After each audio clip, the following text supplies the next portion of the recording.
Thank you very much for DWave for inviting us to this beautiful, beautiful venue to present our work.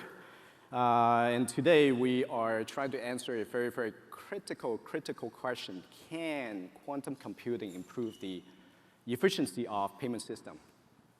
And more specifically for high-value payment processing system.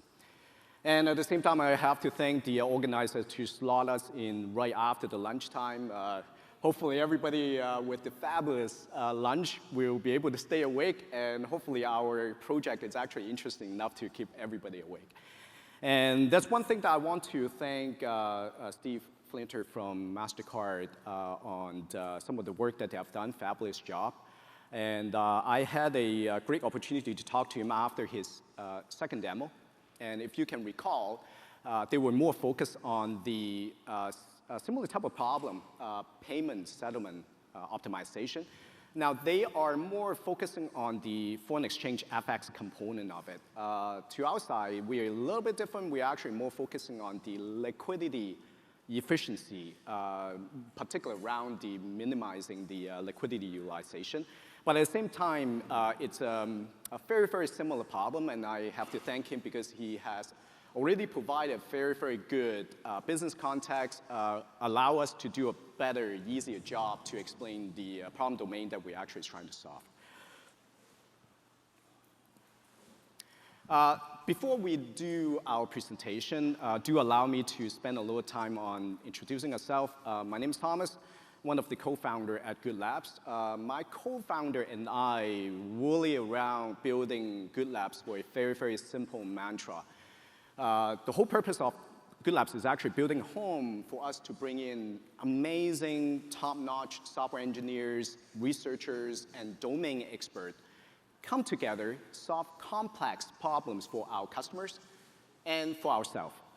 And one of the things that we would like to do is really having a lot of fun solving big problems together. And today, I also brought in some of my team members to do the presentation for us. We have Jean-Paul Lam, JP, who is our special project advisor, specialized in machine learning in finance. We have Chris, our director of quantum and emerging technologies. And we also have Donald, our quantum algorithm researcher and developer. At GoodLabs, other than advanced software engineering service that we provide to our customer, we also actually spend quite a bit of time on what we call the intelligence engineering. Similar to a lot of other firms, we utilize a lot of classical approach, the like of machine learning, deep learning, neural network, natural language processing to solve some of the really, really big challenge for some of our customers in healthcare and finance. One thing that we are actually a little bit different is we also have quite a bit of interest in the quantum area. And typically what we would do is separate, doing a parallel exercise where one side when we actually receive a problem, we will actually use the classical approach to provide the best solution as much as we can. But at the same time, if the problem domain is actually suitable, we're also trying to use the quantum approach to see whether we can actually even derive a better solution. And at the same time, because of the parallel exercise, what we are trying to achieve is whether one side can inspire the other to even amalgamating it together as a hybrid solution, where the sole objective is really around delivering a better solution for a much bigger, more complex problem. A bit of a background of our project. It is a pivot initiative from the Bank of Canada. They wanted to find out for the next 5 to 10 years whether quantum computing would be a viable solution to solve some of the really, really big issue for the central bank level, national financial backbone type of problem.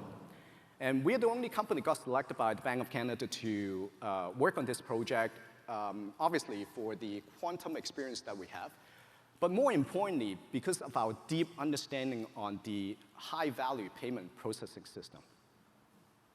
On the Canadian side, our high-value payment processing system roughly handle around 50,000 to 60,000 payment requests on a daily basis, summing up to be around $500 billion dollar volume for 17 financial institutions. And the whole objective of the project is really around driving down the liquidity utilization to be able to optimize the cost of liquidity for all the 17 financial institutions. As we all know nowadays, particularly at the current landscape when our interest rate is actually going up, really driving up really high and fast, to be able to save the liquidity cost for the financial institution is a very, very relevant problem. Now, there's a funny story behind the dollar volume on the Canadian side. Because of the work we do, we got invited to present our same project to a US payment organization with over 400 members. Mostly it's financial institutions in US. And because the work that we do is actually related to quantum, so we attract quite a bit of interest. So after the presentation, a lot of people are actually coming up to us talking about the work that we do. And then I got a chance to talk to a gentleman who is the innovation executive of a US equivalent counterpart for the high-value payment processing on their side. And he was talking to me, he's like, oh, Thomas, like, so on the Canadian side, you're actually doing roughly $500 billion. As a proud Canadian, I was like looking at it as, yeah, you know, it's a big problem we're solving. And then I threw the same question back to him and said, so on your side, what type of data volume do you guys do? Very casual, very casual. He said, yeah, we're doing $2 trillion. Mic drop, amazing. I just love it, the American spirit. Hopefully one day that we can actually solve the $2 trillion problem. So what we're going to do today, first, right in, we will describe the exact problem that we are solving, full business context, why and what we are actually doing. And then what we will do is we will actually go right into the solution that we develop, and particularly focusing on how we utilize DWave CQM hybrid technology to be able to deliver a very, very tangible solution that we can actually run in a production live setting environment. And then we'll actually go on to present the results that we have and some of the challenges that we face, and then we'll actually talk about the next step of the project. Let's get right into the problem. And now I would like to invite my teammate, Jean-Paul Lam, JP. JP is our special project advisor at GoodLabs, specialized in machine learning in finance. He's also a professor at the University of Waterloo, so very, very lucky of you that you get a high-quality University of Waterloo type of lecture for free. Promise I won't charge you, any one of you, for that. And at the same time, prior to that, he was the assistant chief of economist at the Bank of Canada. So he knows the high-value payment processing inside and out. JP, all yours.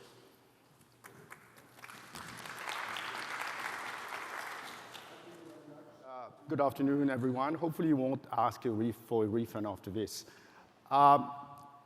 Let me start by telling you what we do. Thomas already touched on what we're doing in this project. We developed a novel approach to save Canadian financial institutions participating in the high-value payment system billions of dollars without significantly increasing the time it takes for settlement and payments to go through the system. So fairly simple. So what is a high-value payment system? Well, you can think of the high-value payment system as allowing financial institutions to send and receive payments on behalf of their clients, but it's not just any payments. Those payments are wholesale payments, so very large payments. And these payments are settled with finality. So there's little credit risk for participants in the system.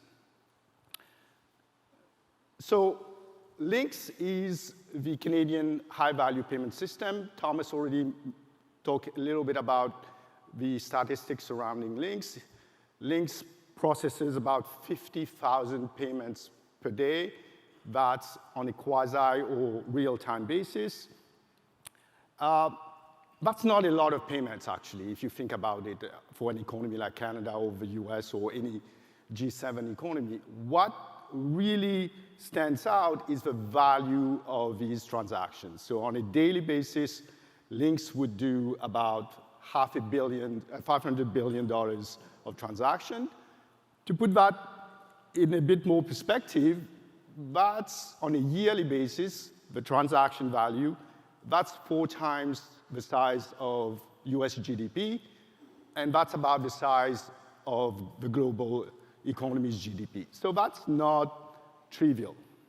But more importantly, links is of systemic importance for the Canadian financial system and the Canadian economy in general, and also a crucial tool through which the Bank of Canada, the central bank, implements monetary policy.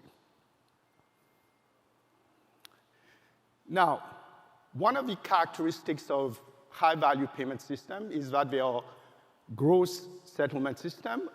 What that means is that payments are settled either in real time or in quasi-real time with finality. So that eliminates those credit risks that market participants have to face.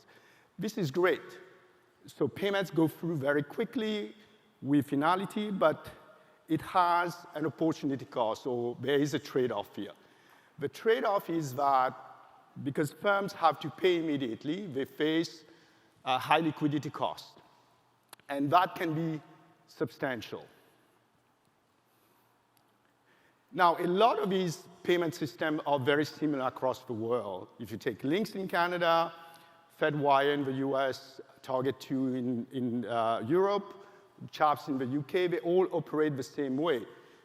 One of the things they tend to do is try to implement measures that can save participants liquidity costs. And one of these measures that they implement is the so-called liquidity savings mechanism. So at the core of it, liquidity savings mechanisms are very simple tools that try to reduce the liquidity cost of participants. So what they do is most of them collect payments in a queue or in a batch, and then try to find ways to offset outgoing payments with incoming ones, recycling liquidity and thereby decreasing the liquidity cost of these participants. Now, one of the things we also try to do at the same time is minimize settlement delays so that payments go through very quickly and they are not accumulated throughout the day. So one of the big disadvantages of, or the current shortcomings of existing LSM is that they are ad hoc, non-optimal, you can call it what you want, but what they don't do is they don't search on the entire solution space to find the solution that would minimize liquidity costs for participants. And this is where we come in. So our solution is fairly simple. We run this novel algorithm that searches on the entire solution space and try to rearrange payments within a queue so that we can minimize the liquidity cost of each participant. So now I'm going to invite Chris McMahon on stage to talk more about what we do and our solution and our algorithm. Chris is the director of quantum at GoodLabs. He has a PhD in condensed matter and materials physics from the University of Waterloo. Besides being super tall, Chris is really passionate about quantum and AI to bring those tools to make our lives better. Chris?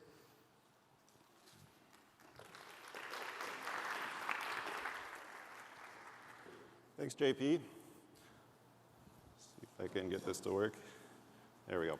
So I want to spend the next couple of minutes talking about some of the mathematical details of this problem we're trying to solve and how we could use DWave's annealer to solve it. So to start off, I think we should look at a really simple example.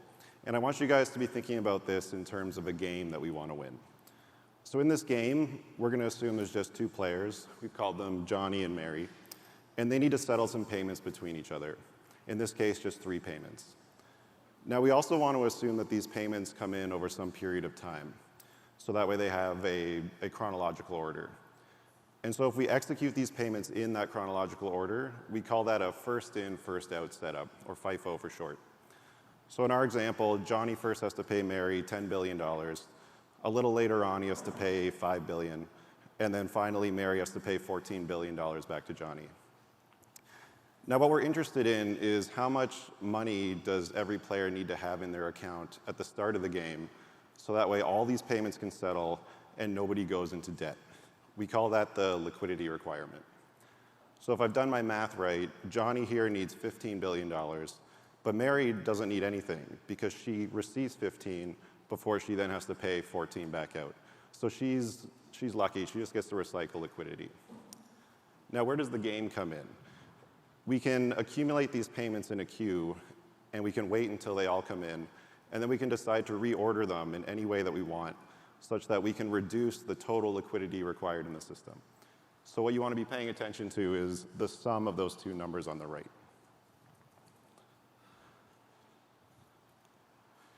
So in this very simple system, it's not too hard to find a better answer than FIFO.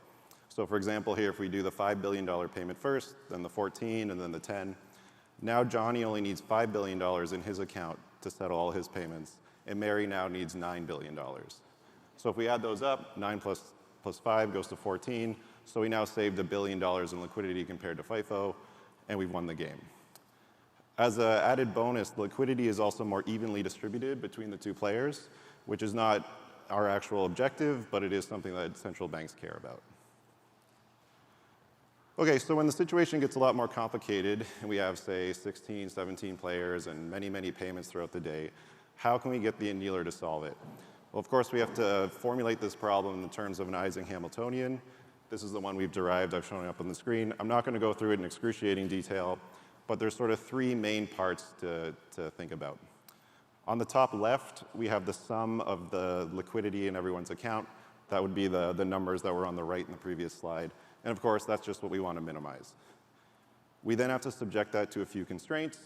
So the one on the top right, it basically just says that in everyone's account, they can't go negative at any point during the settlement. Instead, they have to raise their initial liquidity requirement. So this is the one that's doing the heavy lifting. And then on the bottom, we just have a couple of bookkeeping constraints that are just making sure that every payment gets settled once and only once. Okay, so now I want to show you something that more closely resembles the actual data that we've been dealing with. This is still a simplified example, so we still just have two participants represented by the blue curve and the pink curve. But now we have 70 payments. And what I've plotted here is a little bit different than what we've been talking about. I'm going to call it the net position, and it just represents the amount of money that's coming into or out of the accounts as we settle every payment.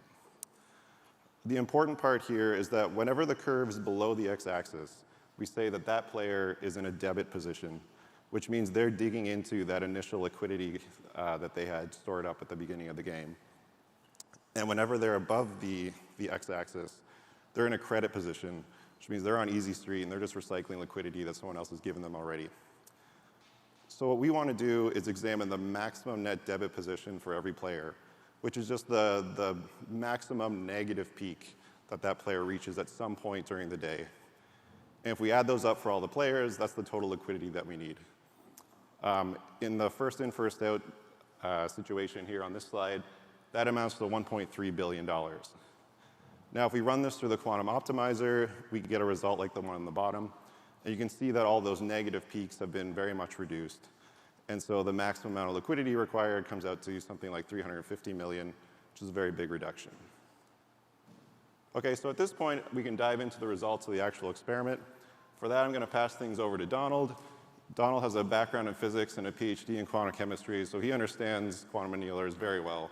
And he's sort of the data guru at GoodLabs, so he's a good guy to do it. Thanks, Chris. Good luck. Thanks for introducing the problem and the setup. So when we started this project, we looked at different quantum options, but we quickly settled on the CQM because size and speed were important to us. Once we made this decision, we decided to test the limits of what the CQM could do. We increased the batch size mentioned earlier from for different batches up to the maximum variable size of 700 that the system could handle. What we show here is the change in aggregate max net dev position or liquidity saved with respect to FIFO. What matters isn't so much as of the magnitude of these bars, but the direction. A negative optimization is something that is detrimental to our system. So we can see at lower batch sizes, we had optimal solutions. Each additional payment changes the ground state. So yeah, again, they're not comparable. But when we reached a queue size of 250, we started seeing degraded solutions, and in some cases no solutions at all, until we increased the solve time to counter this. We increased it with respect to a multiplication of the default time, which is calculated with respect to biases of the QUBO. We were able to get a solution for the maximum problem size of 700, but that required a solve time of 6 times the default, or about 3 hours, which is quite respectable. We were one of the first, we were told, to use the CQM, and upon the new additions to this platform presented by Alan and others, we reran this data, and we can see a significant improvement in these larger batch sizes, that the optimality increases, and we can get better solutions. As mentioned, we use the number of feasible solutions returned from the system as a measure of the optimization quality and the problem difficulty. As the batch size increases, the number of feasible solutions understandably decreases until we counter with an increase in solve time. Upon the new system, we see a dramatic increase in the amount of feasible solutions returned. And thus the quality of the solution also increasing. So to run in real time, we need to do four things. We need to collect our batch submitted by the banks in real time. We then need to compile the CQM object with respect to the number of variables and the constraints as defined by the equation presented by Chris. We then need to send, solve, and receive the answer from DWave's system, and then post-process it. The first step increases linearly with batch size, and the second and third step increases quadratically with batch size. We found ourselves constrained between collecting the batch size and increasing time to solve the batch size. This defined our problem at 140, a batch size of 140. This isn't the 700 that we were hoping for, but is a remarkable result, since DWave was able to solve this problem in 16 seconds, where a classical solver running mathematical programming on a fairly beefy AWS instance was over 2 hours in many cases, and many cases could not return a solution in a reasonable amount of time. Despite this is a remarkable result when considering the amount of the size of the solution space. So with these constraints understood, we derived an algorithm to a tumbling window, fixed window algorithm to run through different days and calculate the average savings that we could present to the bank.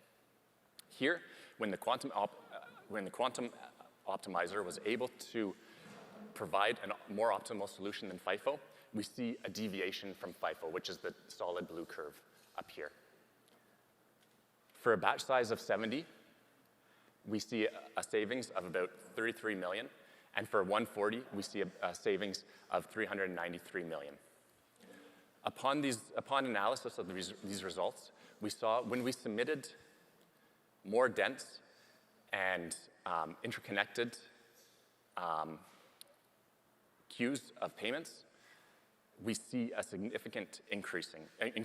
So we devised a pre-processing algorithm to submit more dense and interconnected network of payments such that DWave is doing the heavy lifting and we're making it simpler. With this change, we see an increase of 450 million for a batch size of 70 and 950 million for a batch size of 140.